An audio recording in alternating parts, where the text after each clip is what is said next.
So hi, Christopher. I hope you're doing well. Do you want to quickly introduce yourself to the listeners and what you do, where you're from, and what are your interests? Hell yeah, Sanjana. No, I'm also glad that we can finally sit down for this. It's been an effort to get together, but I know we've been collaborating on a lot of content, so this is really cool. I'm in Boulder, Colorado, in the United States, and then I guess like a synopsis of my background is I think I put this on my Twitter, but I wrote. This will encapsulate where I'm coming from. I wrote specialization is for laborers and birds. And so I kind of have a broad set of interests, really sprawling like politics, art, economics, and then business and high technology. I have a enterprise technology background.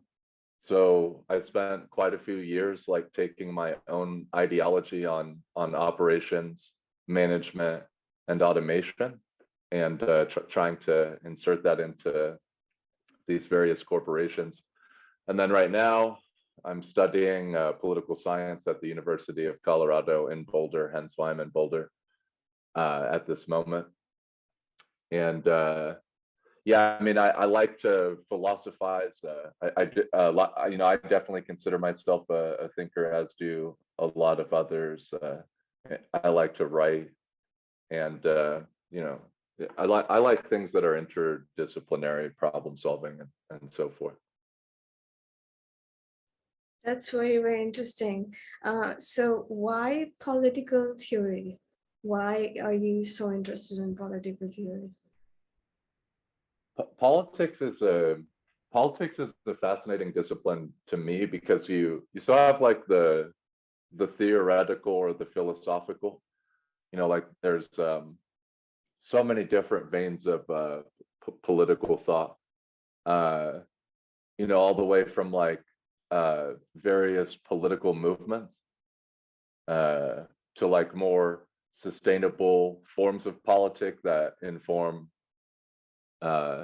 democratic or autocratic governments in different ways. I grew up talking politics at the dinner table, and my father did a lot of work in the United States, in the Bay Area in the 60s, 70s, and 80s. So politics was a conversation that was normalized. And then even as I was pursuing like my own interests in business and tech, it just kind of stuck around. So by the time I decided to go back to university later in my life, I wanted to get a liberal arts education. I figured I have plenty of practical experience to pull from. So I really wanted to focus on some of the things that could broaden my thinking. So I take the political science education I'm getting, and I round that off with philosophy and economics. And it's really helped me to see things from a more global perspective. And then obviously government and politics have a huge impact on societies, by and large. So it's just really fascinating for me to think about it. Like what I'm stuck thinking about right now is like repression technology. So technologies that authoritarian or autocratic regimes use to repress political dissent. And then also some of the various forms of political dissent that have taken place in the United States through art, through poetry, and then political philosophy. So, like, would it be fair to say that what you mean here is with the suppressed politics is that because of this authoritative kind of influence and power, most of the times the lines are blurred. And so all of these things become oblivious, and only upon reflection does it seem like, okay, this was the thing. Say more on that. So like when I think about repressed politics, just by the keyword, the sound of it, it seems to me as if there's a lot of political thought which is authoritative, which is conservative, which is extremist, always there. However, it is oblivious to us. We are unconscious of it. Most of the times because we do not want to think of it, we ignore it, and as soon as something related to that particular thing comes on, it acts as a trigger thing, and then you're all of a sudden you're like, oh yeah, this is a problem. And this is a huge problem. So repressed politics, that repression suddenly comes alive, and then it gives you all of these effects that you need to process through. Yeah, I could see if you're just in a non-academic way, we're sitting down talking about this, but I could see if you're saying uh, like minority groups' ability to express themselves politically is encumbered in various ways, depending on where you're at in the globe and how a government is configured or what their interests are. So I could see you could say that what I'm exploring when I'm looking at political dissent is like, how did these political movements emerge? How did they communicate? What mediums are they communicating on?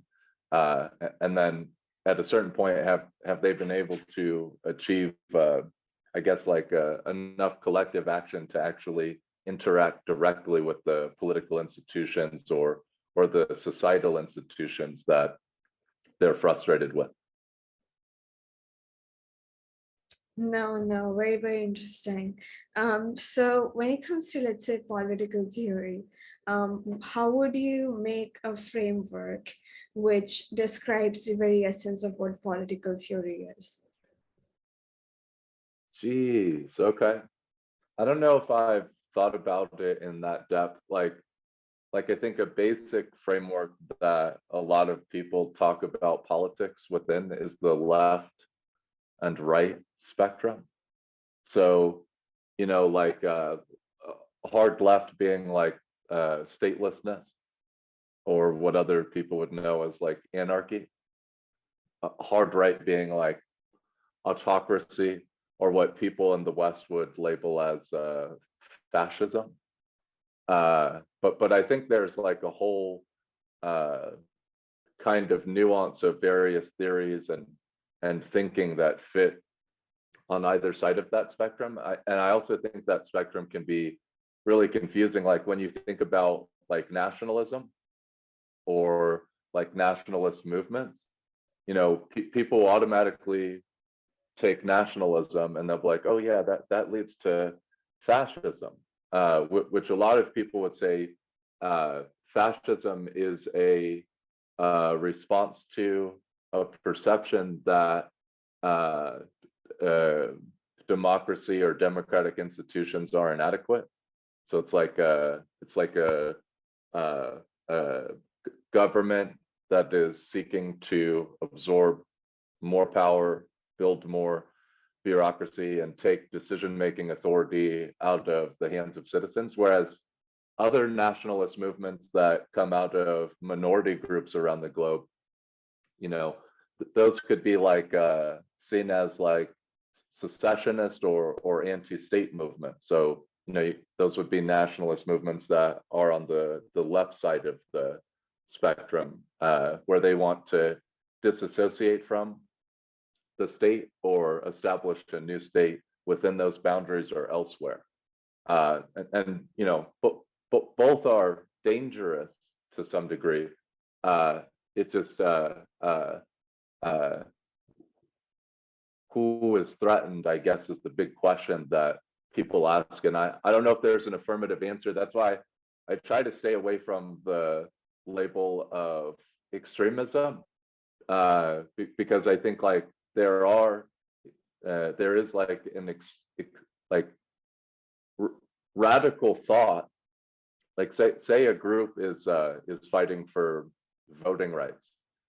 If the established institution has already decided which group is allowed to participate in democracy, then that's a long-standing acceptable institution for most of society, right?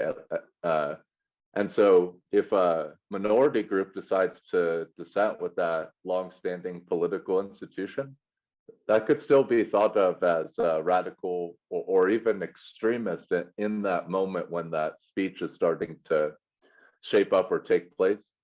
You know, again, like even if you think of like a leftist movement and you apply that to abolition, well, yeah, certainly there are certain institutions that people will seek to abolish. You know, like slavery, for example, is a perfectly legitimate institution to seek to abolish today. You know, maybe 150 or 200 years ago, that was considered extreme thinking. Like, you know, Frederick Douglass, a political philosopher in the United States, was a slave and came to actually be able to interact with the political institutions to the point where he was sitting down in the White House with Abraham Lincoln, and a lot of his political dissent, his theory, his writings are well documented. But you know, that was probably extreme for white America to imagine that a former Negro act like it'd be extreme to think that we would ever uphold the institution of slavery, you know. No, those are some really great political philosophical reflections of her, because I barely ever get to interact with people who are in this political theory circle. So you also, of course, write about a lot of things associated to this. And how do you explore writing about political subjects? Because there has to be a particular way one has to uh, make an editorial. So it's a opinion editorial. Like it has to have a theme line, in the sense like it has to be making a very subjective point, yet also very clear or supporting one side, like maybe the left. So what comes around when people are trying to make the best out of writing within the political scenario? Yeah, actually, I think my writing differs quite a bit because it's not, I'm not arguing for a side as much as I'm observing sides and the kind of dynamics that shape up, whether it's the dynamics between the dissenters and the actual political institution. Like on my Substack, the last writing that I put out, it's called Political Poetry, a medium for truth or satire. So even though I'm exploring like various forms of political poetry or art and poetry, uh, it's it's not that I'm supporting a side as much as I'm trying to highlight like some of the uh, approaches, I guess you could say, that people take to disagreeing with you know, a structure in society or within a culture or a group or even a structure that's imposed by a government. uh, a lot of people struggle to place my politics because of this. You know, because like I like to debate across the spectrum, and then I do think like certain types of politics have brought quite a bit of innovation into uh, into the world. Like again, like if somebody is conservative but they want to protect some form of human rights, how do you do that and maintain conservative views across the board? Like it seems like uh, to advance society to some degree, conservatives have a responsibility to nuance or maybe roll back some of their views. Otherwise, like, you know, we're limiting the autonomy of women or certain ethnic groups or people that have a certain national identity in different parts of the world. Um, so I have my own politics, but I prefer to look at politics for what it is, like the heuristics,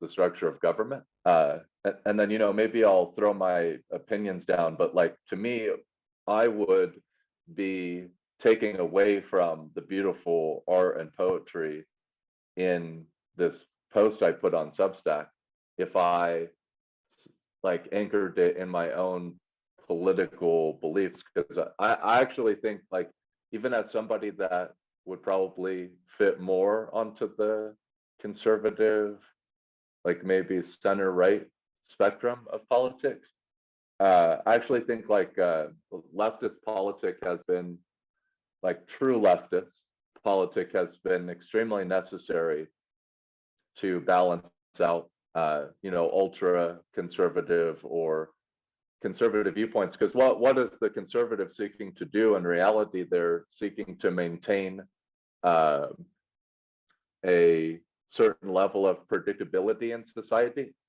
So I think people forget that when you install new ideas into large bodies of people too quickly, they become unpredictable. So it seems like the conservative across the globe more broadly is concerned with this kind of maintenance of existing institutional authority. But again, the maintenance of existing institutions, it puts downward pressure on minority groups. So it's like what government or political structure can alleviate this tension. In the West, it's, well, how do we include more people? In certain autocratic regimes, maybe there's a fear that including more people is a threat to the existence of the state or to its stability. So it's like political theories look at who should be included and who shouldn't differently. And I love looking at how that translates into economics, and then also just decision making in general in terms of how resources get allocated. No, this is very interesting. It makes me think about this one thing that I usually think about, which is we have all of these systems. We have capitalism, communism, etc., etc., and we've been using these political systems or whatever for a good amount of time. So why that we are aware of, let's say, the Marxist criticism of capitalism, that capitalism has its own pros and cons, and also we know with communism it's the same case.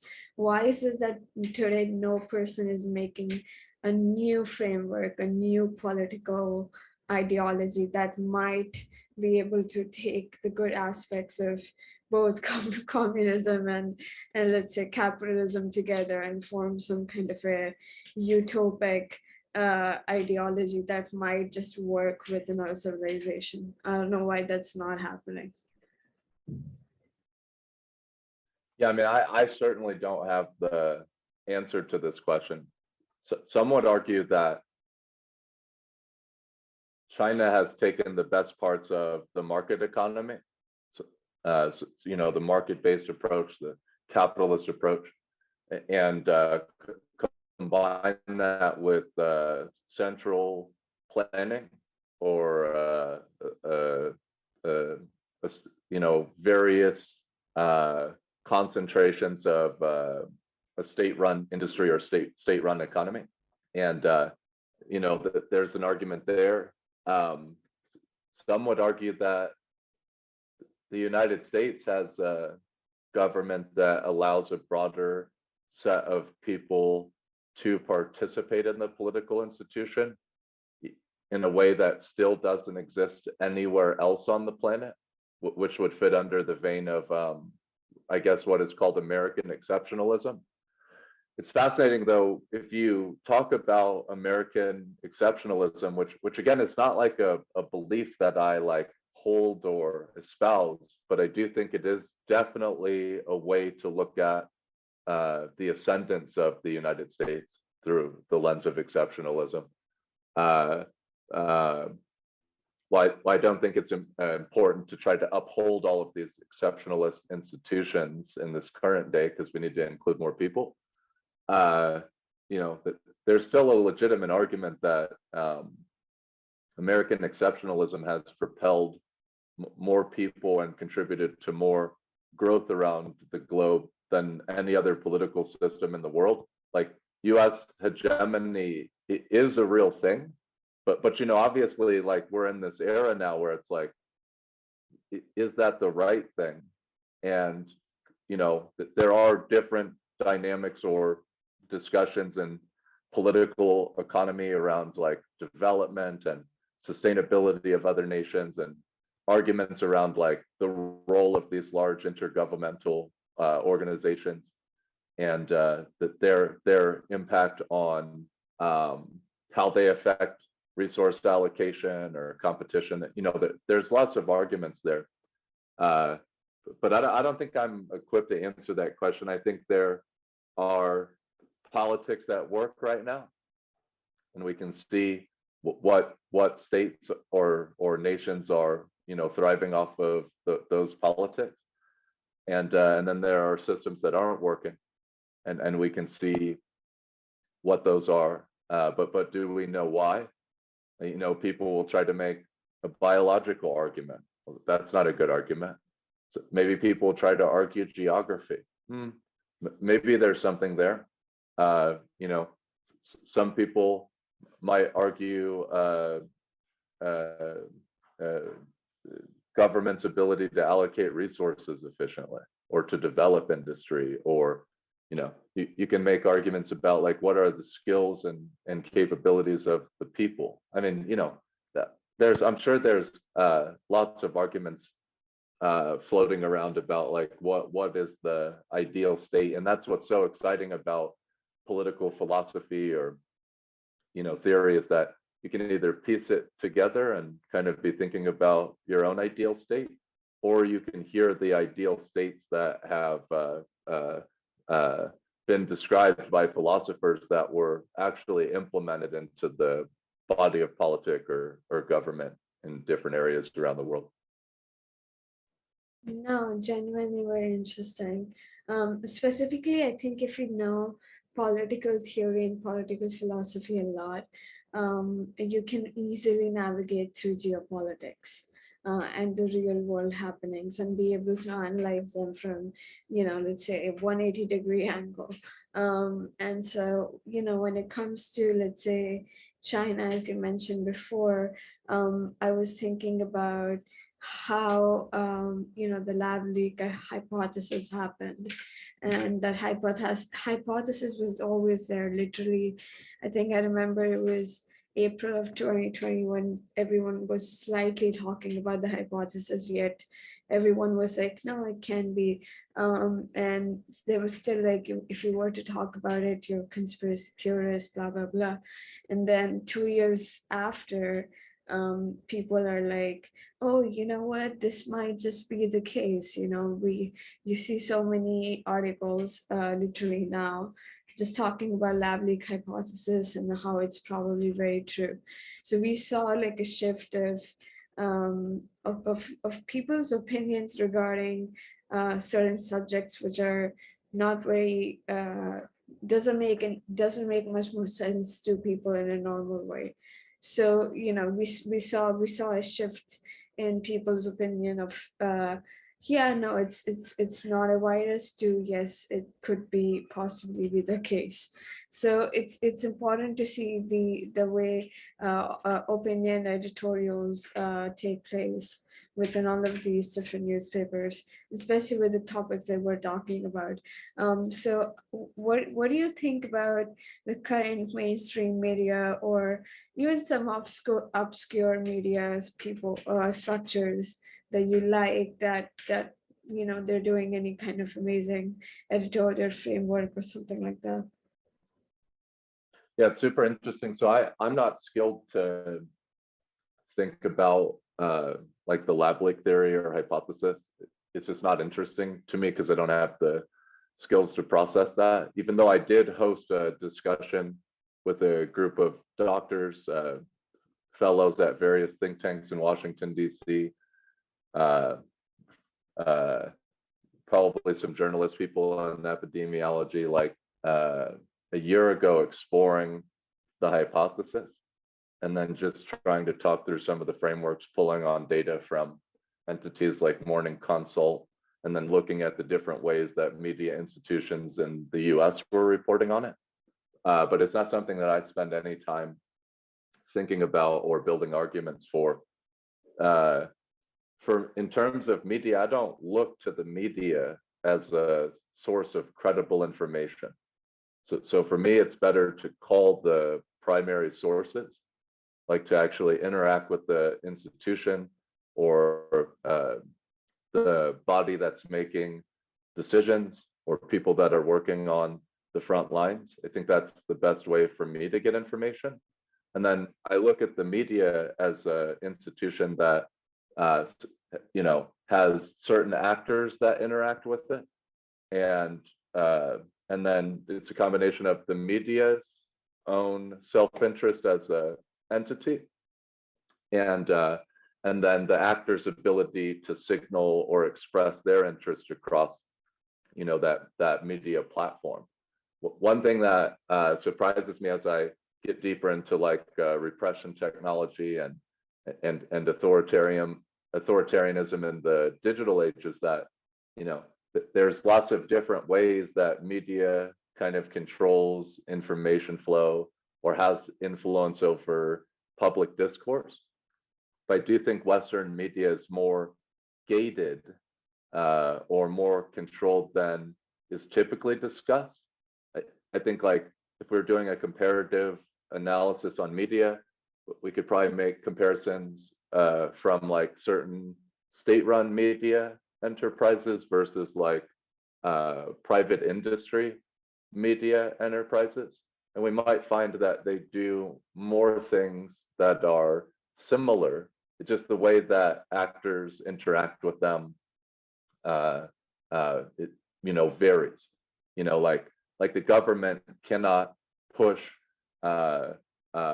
full control of messaging down through American media institutions, but it most certainly can influence them indirectly, or it can spend money running ads, so it can pay to influence. Whereas in Russia, the government has full authority to push through whatever level of mis or disinformation, and then also any type of pro-state rhetoric or support for Putin or the government. Whereas in Western media, it seems to be there is still a principle of truth seeking, even if the way that plays out practically is imperfect. There's still a lot more accountability in Western media outlets, in my opinion, than where media is state-run or under some type of autocratic or authoritarian control. We're gonna get geopolitical now. Talk about Russia, Ukraine for a second. Sure. But only the hilarity of Russia-Ukraine situation, because of course it's pretty obvious that Putin underestimated every single thing about this entire situation. Ukraine, even though they got hit pretty badly, they're still fighting. There's so many sanctions on Russia. It's crazy. And so when you have a political environment like that, where your economy is collapsing and everything like that is happening, why would you risk that? I mean, why would you do that when you're pretty much aware, it's common sense thinking, that even if NATO, gets all of the borders, and there are NATO troops, today in this liberal world where we care too much about humanitarian crisis, why would these NATO troops attack Russia? I think there's some sort of a World War II based thinking, based bias that has kind of like always stayed within these powerful people's mind. So of course Putin was like, okay, now US is like right in front of us. We need to invade a country. It's going back to that simple lust for power, lust for territorial expansion and whatnot. And it's crazy to see that psychological effect happening. So I think, yeah, largely the reason why Russia was invading Ukraine was because of those NATO troops. So what are your opinions on this geopolitical matter? Yeah, actually, I've been staying out of this conversation on Ukraine and Russia uh, because I think it's really hard to look at war in real time. I think a lot of people are looking at it like it's a athletic competition, like they're covering like a soccer game or something. And I think there's a lot of decisions that governments make when they interact with each other that don't flow through the media or aren't public information. That's not conspiracy theory, it's reality. Like not all interests are on the surface, right? Especially in a place like Russia, where information doesn't flow freely. Information doesn't flow freely in China, so they have a lot of control over information. So, and then all these governments are making decisions off of limited information. Period. There is a scarcity of information that is available to the heads of state and the decision makers in these different countries. So I can't imagine that citizens or spectators have even close to the information that the governments have, and the governments still have limited information. And then also, it's hard to tell where uh, when the media is framing an actor that is speaking about the war, whether it's from the government or a journalist or some kind of individual, I can't tell where their interests are at. There's too much obfuscating reality right now. Um, so I've stayed out of putting forth like opinions on a war that's been going on for 31 days. I grew up in Colorado Springs. So on my birthday in 2001, October 7th, we have 5 military bases, 30% military employment. I was turning 11, I believe.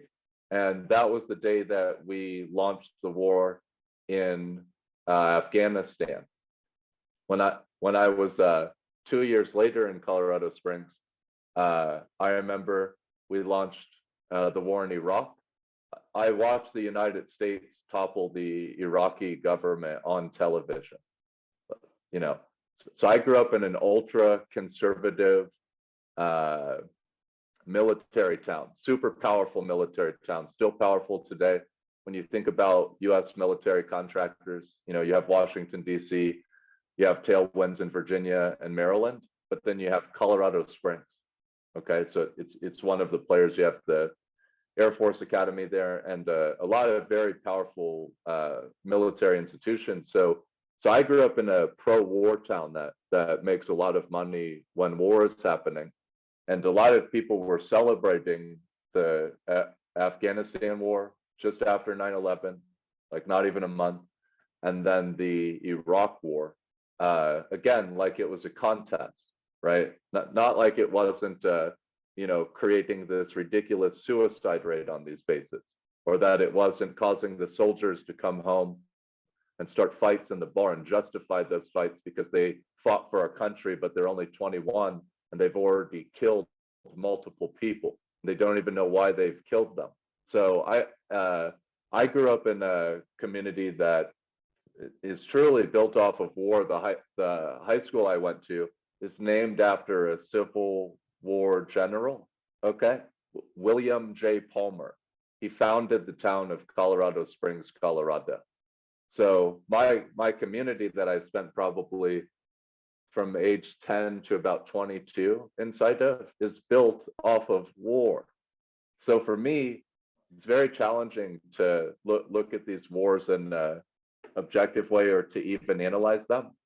Uh, when I was younger, like I was taught that, this is pro-war, let's defend democracy. I didn't realize all of the things that were happening in the background or the different kinds of institutions that were ignored or the various ways that U.S. intervention takes place. Now, look, I am a proud American citizen, but growing up in one of the war machines, all my friends' parents were contractors, special forces, active duty, retired. These are still like people I associate with. Building war simulators, driving McLarens around town. This is like real stuff that I grew up around. So I had to kind of start to distance myself from that ideology and way of thinking because it gave me a lack of nuanced understanding of politics outside of a democracy. It gave me a lack of nuanced understanding of like U.S. politics and foreign affairs. And then it made me miss out on a whole bunch of incredible uh, culture and political thought around the globe. So it's really hard for me to comment on or even consider Ukraine and Russia because who knows what's going on. Even what 19 years after unseating Saddam Hussein, how much do we still not know? Like, what were we doing in Afghanistan? Like these are still open-ended questions 20, 22 years later. So I've just avoided speaking on an engagement that's taking place between two countries that's obviously having a big impact on the world. It's creating a lot of uncertainty in various ways, but it's been a month and some days, and even after multiple decades, like who knows what is going on. What I do know is that states have interest and states have legitimate frameworks and models for justifying war, like rational frameworks for justifying war. And whether that's a state that wants to attack another state, and then whether that's a state that decides it wants to defend itself from that state that's attacking it. Like there are frameworks for decision making there. So whatever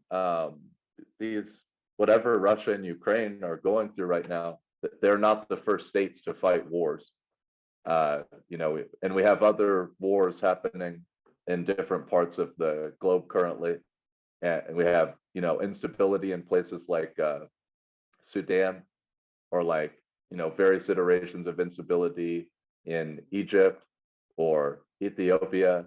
Like the fact that we're talking about Russia and Ukraine 24/7 to me is really interesting because it says that, like, back to bias in media, uh, this is not like the only war that's happened recently, and it's certainly not the only war that's going on right now. So I do think that I think people are like fascinated with war, and then maybe there's a lot more people that haven't experienced the cost of war, whether that's directly or indirectly. Uh, so, and then there's also people that they study war or they're practitioners of war, and so for them it's probably interesting to flex their war muscles. But I don't study war.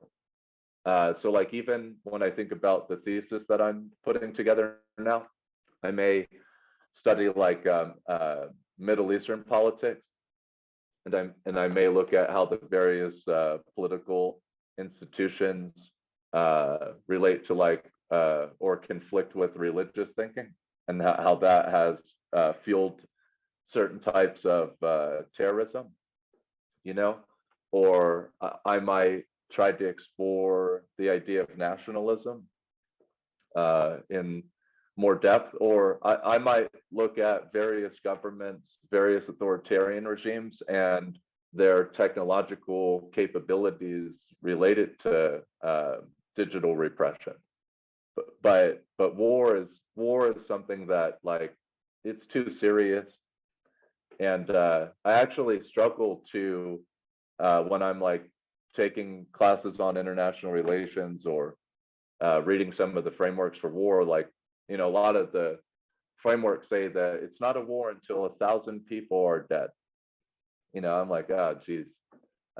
I struggle to read about war and not internalize it, because I do think that war is like the desperation of humanity at its most physical. But like, it's one thing to starve, or to have disease everywhere, or to have an economy that's not working, or to not be able to protect your family. And then it's another thing when people are marching in with guns and missiles and bombs, and looking at the other people on the other side of them as an entity, not even a human being, but the member of a nation or a state, you know.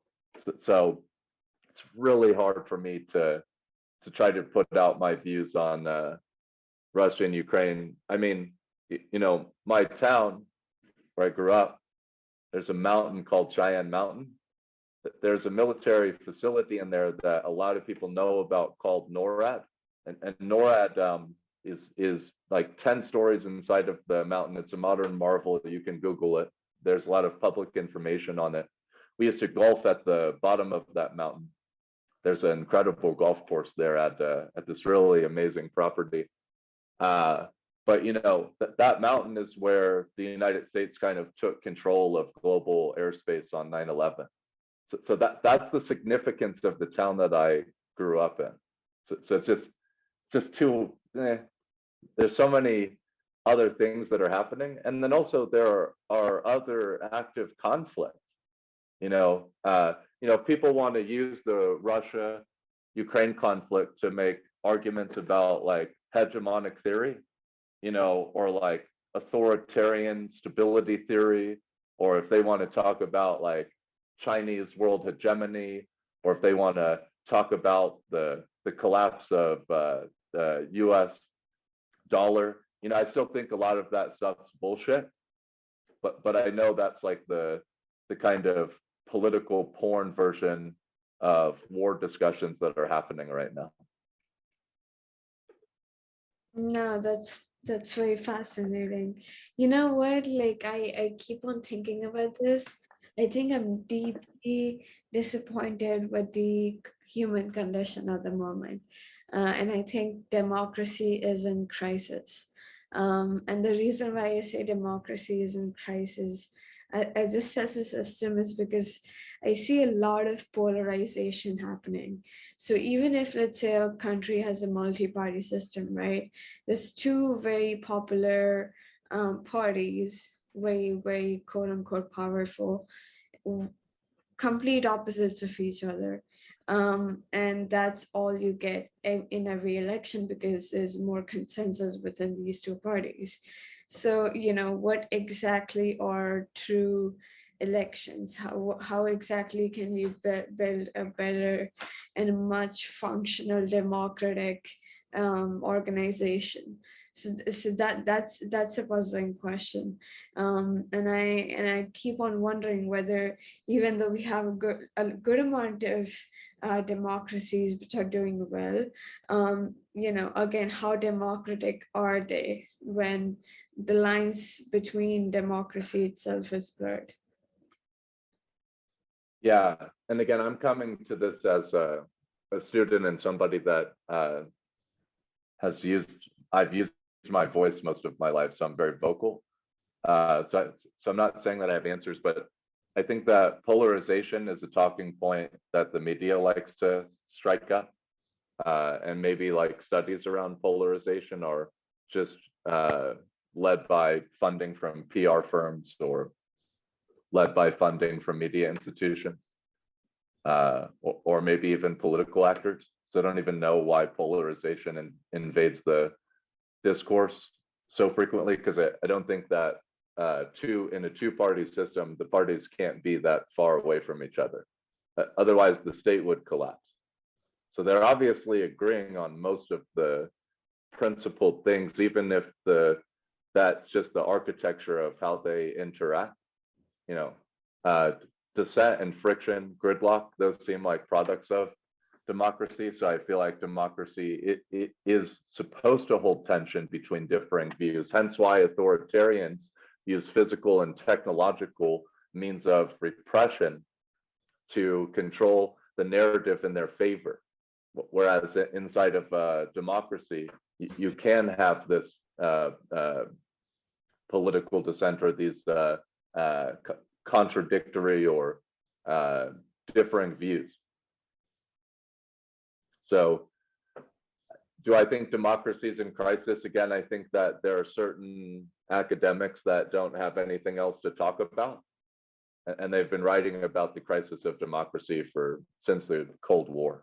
Like, I don't think the crisis of democracy is a new discussion, even though democratic institutions, there's a lot of arguments around stability, peace, a disincentive to go to war with other democracies. Like there's a lot of great pro-democracy arguments.